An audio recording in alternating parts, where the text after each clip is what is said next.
बेटा ये पार्ट 1 है हमारा रासायनिक अभिक्रियाएं और समीकरण। तो मैं आपको ये पोर्शन समझाना चाह रही हूँ, ये वाला समझाऊंगी अभी मैं आपको कि रासायनिक अभिक्रियाएं कितने प्रकार की होती हैं। तो ये बुक है आपकी, बुक में लेसन दिया हुआ है। तो बेटा मैं इसको समझाती जाती हूँ पढ़ पढ़ के, ताकि आप लोगों को समझना आसान हो और फिर आप अपने टेस्ट के लिए तैयारी कर पाएँ। मैं पढ़ना शुरू कर रही हूँ बेटा। कक्षा 9 में हम अध्ययन कर चुके हैं कि रासायनिक क्रिया के समय किसी एक तत्व का परमाणु दूसरे तत्व के परमाणु में नहीं बदलता। ना तो कोई परमाणु मिश्रण से बाहर जाता है और ना ही मिश्रण से में आता है बाहर से।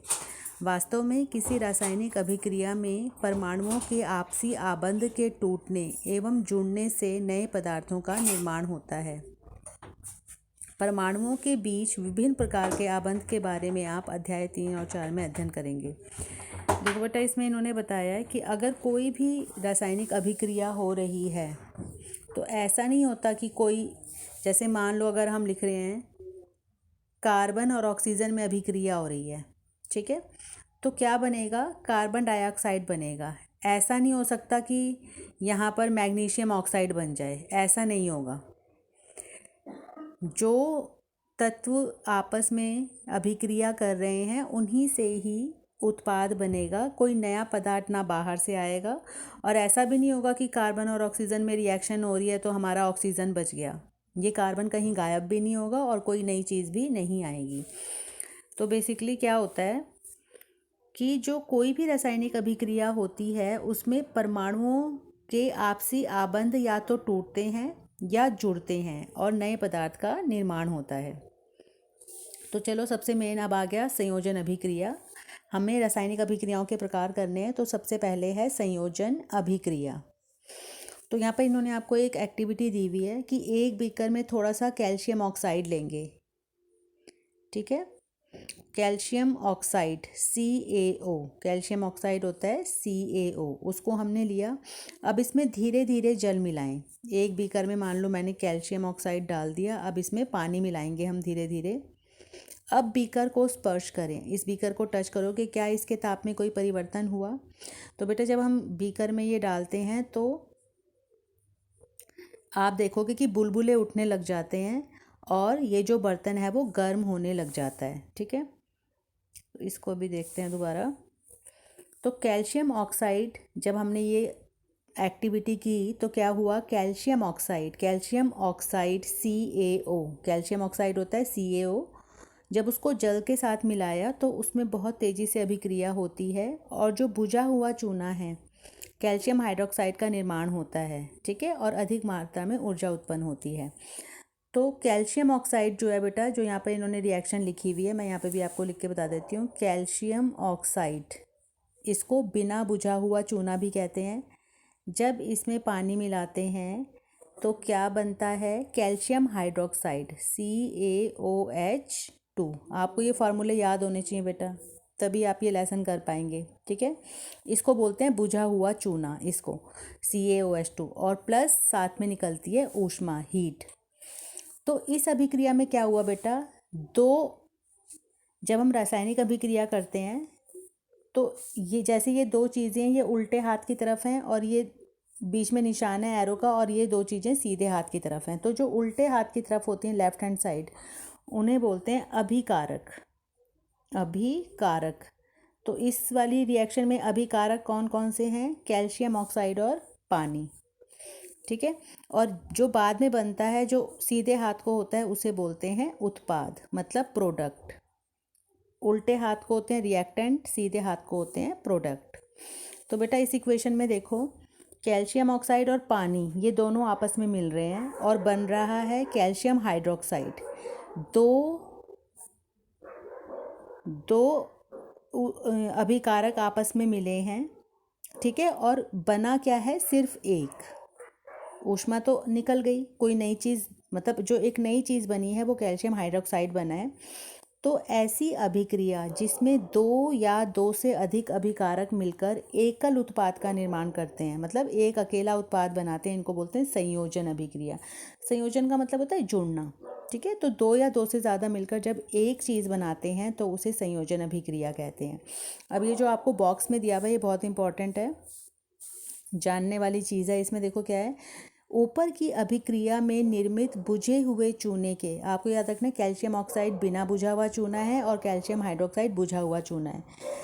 तो जो बुझा हुआ चूना है उसके विलयन का उपयोग दीवारों को सफ़ेदी करने के लिए किया जाता है। मतलब ये जो कैल्शियम हाइड्रोक्साइड है ना, CaOH2, ये जो बना है, ठीक है, उससे दीवारों पर सफ़ेदी की जाती है पहले। अब क्या होता है, जब वो सफ़ेदी हो गई तो कैल्शियम हाइड्रोक्साइड वायु में उपस्थित कार्बन डाइऑक्साइड के साथ धीमी गति से अभिक्रिया करके दीवारों पर कैल्शियम कार्बोनेट की एक पतली परत बना देता है। अब होता क्या है, जैसे हमने कर दी सफ़ेदी, अब हवा है चारों तरफ, हवा में कार्बन डाइऑक्साइड गैस भी होती है, आपको पता है, बहुत सारी गैसें हैं हवा में, ठीक है। तो जो कैल्शियम हाइड्रोक्साइड है, जो दीवार पर हो रखा है सफ़ेदी, कैल्शियम हाइड्रोक्साइड, ये वाली इक्वेशन जो ये बता रहे हैं कि कैल्शियम हाइड्रोक्साइड हवा में मौजूद कार्बन डाइऑक्साइड के साथ अभिक्रिया करता है और कैल्शियम कार्बोनेट की परत, मतलब दीवार पर कैल्शियम कार्बोनेट की परत आ जाती है और प्लस वाटर है, पानी निकलता है साथ में। तो सफ़ेदी करने के 2-3 दिन बाद कैल्शियम कार्बोनेट का निर्माण होता है, टाइम लगता है इसको बनने में, और इससे दीवारों में चमक आ जाती है, ठीक है। और ये जो कैल्शियम कार्बोनेट है CaCO3, इसको संगमरमर भी कहते हैं, खड़िया पत्थर भी कहते हैं, ठीक है। तो ये तो उदाहरण हो गया एक संयोजन अभिक्रिया का। अब इन्होंने एक और उदाहरण दिया बेटा, कोयले का दहन। कार्बन, कोयला कार्बन होता है, जब वो ऑक्सीजन में जलाया जाता है उसको तो कार्बन डाइऑक्साइड बनता है। यहाँ पर भी देखो 2 अभिकारक हैं और एक उत्पाद बना है, तो ये भी संयोजन अभिक्रिया है, ठीक है। एक और उदाहरण दिया है इन्होंने, H2 और O2 से जल का निर्माण। हाइड्रोजन गैस, ये गैस है, और ऑक्सीजन गैस से जल का निर्माण हो रहा है, ठीक है। तो 2 उत्पाद मिलकर, ये 2 अभिकारक मिलकर एक उत्पाद बना रहे हैं। तो सरल शब्दों में हम कह सकते हैं कि जब 2 या 2 से अधिक पदार्थ संयोग करके एकल उत्पाद का निर्माण करते हैं, ऐसी अभिक्रियाओं को संयोजन अभिक्रिया कहते हैं। एक चीज़ और बेटा, इस वाली इक्वेशन में देखो, हाइड्रोजन गैस है तो इसलिए ब्रैकेट में गैस लिखा हुआ है, ऑक्सीजन भी गैस है, ब्रैकेट में गैस लिखा हुआ है, G फॉर गैस, और जो बना है पानी, उसके लिए उन्होंने लिक्विड लिखा है L, ठीक है। अब आगे है ये जो अभिक्रिया, वो कह रहे हैं हमने क्रियाकलाप 1.4 में देखा था कि अधिक मात्रा में ऊर्जा उत्पन्न हुई। जब कैल्शियम ऑक्साइड को पानी में मिलाया तो बर्तन गर्म हो गया था, ऊष्मा उत्पन्न हुई थी। इससे क्या हुआ, मिश्रण गर्म हो गया। तो जिन अभिक्रियाओं में उत्पाद के निर्माण के साथ साथ ऊष्मा भी उत्पन्न होती है, उन्हें ऊष्माक्षेपी रासायनिक अभिक्रिया कहते हैं। तो बेटा अगर आपसे कोई बोलेगा कि ऊष्माक्षेपी रासायनिक अभिक्रिया क्या होती है, पहले तो आपको ये बताना पड़ेगा कि जिन अभिक्रियाओं में उत्पाद के निर्माण के साथ साथ ऊष्मा उत्पन्न होती है उन्हें ऊष्माक्षेपी रासायनिक अभिक्रिया कहते हैं। और अगर आपसे उसका उदाहरण पूछा जाएगा तो आप एक तो वो कैल्शियम ऑक्साइड वाला उदाहरण दे सकते हैं जो अभी हमने पिछले पेज पे किया है, और एक उदाहरण ये दिया हुआ है प्राकृतिक गैस का दहन। CH4, मीथेन को प्राकृतिक गैस बोलते हैं बेटा। इसका दहन मतलब ऑक्सीजन में जलना। तो जब ये ऑक्सीजन में जलती है तो एक तो बनता है कार्बन डाइऑक्साइड CO2, ठीक है, और पानी बनता है और ऊर्जा निकलती है, ये वाली इक्वेशन, ठीक है। तो इसमें भी ऊर्जा निकली है या ऊष्मा निकली है, तो इसका मतलब ये ऊष्माक्षेपी रासायनिक अभिक्रिया है। इसका एक और उदाहरण है बेटा जो अभी हमने छठे पाठ में अच्छे से किया है कि ग्लूकोज जब ऑक्सीजन के साथ रिएक्शन होती है उसकी, तो कार्बन डाइऑक्साइड, पानी और ऊर्जा निकलते हैं, ठीक है। तो ऊष्माक्षेपी अभिक्रियाओं के ये 2 उदाहरण हैं। एक ये नीचे कह रहे हैं शाक सब्जियों का विघटित होकर कंपोस्ट बनना भी ऊष्माक्षेपी अभिक्रिया का ही उदाहरण है।